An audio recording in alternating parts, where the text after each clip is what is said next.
An unexpected gift worth tens of thousands of dollars is helping a Sun Prairie food pantry reach more people in need. Tahalil Muhaddin joins us now with more.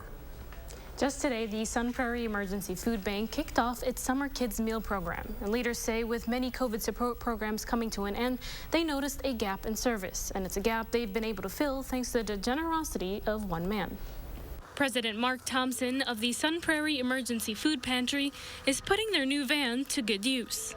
We're going out to the neighborhoods and distributing ready prepared food for kids to make sure that they have something to eat when school isn't in session. The temperature controlled vehicle, an anonymous gift. He asked what I needed, and so I started to talk about the different things that we need in terms of food purchases and so forth. And he said, I want you to think a little bit bigger. So he did. I said, well, that might be $40,000. And he said, I'm going to write you a check for $100,000. And for Thompson, the new set of wheels couldn't have come at a better time.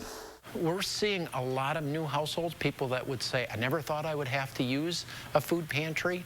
Every month this year, the food pantry has seen a steady increase in users. And UW consumer science professor Cliff Robb says rising prices are putting many people in a tough spot. We're seeing inflation at levels that we haven't seen in several decades. He says the sharp spikes and scope are making it harder for people to adjust. So that inflation's gone from 2 to 3% to sometimes 8 or 10%, and when you see that kind of adjustment, and you see it particularly in goods that are kind of your necessities, that's when it's really impactful. Calling for the return of the monthly child tax credit and a more aggressive market approach. We have to see real changes in the wage that's being offered. But to get people through right now, Thompson says he'll keep doing his part.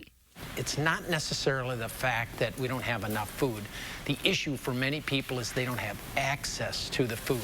If they can't get to us, we're going to get to them. The Sun Prairie Emergency Food Bank has been around for almost 30 years, and leaders say the refrigerated van will not only help kids in need, but also with food safety and food recovery efforts.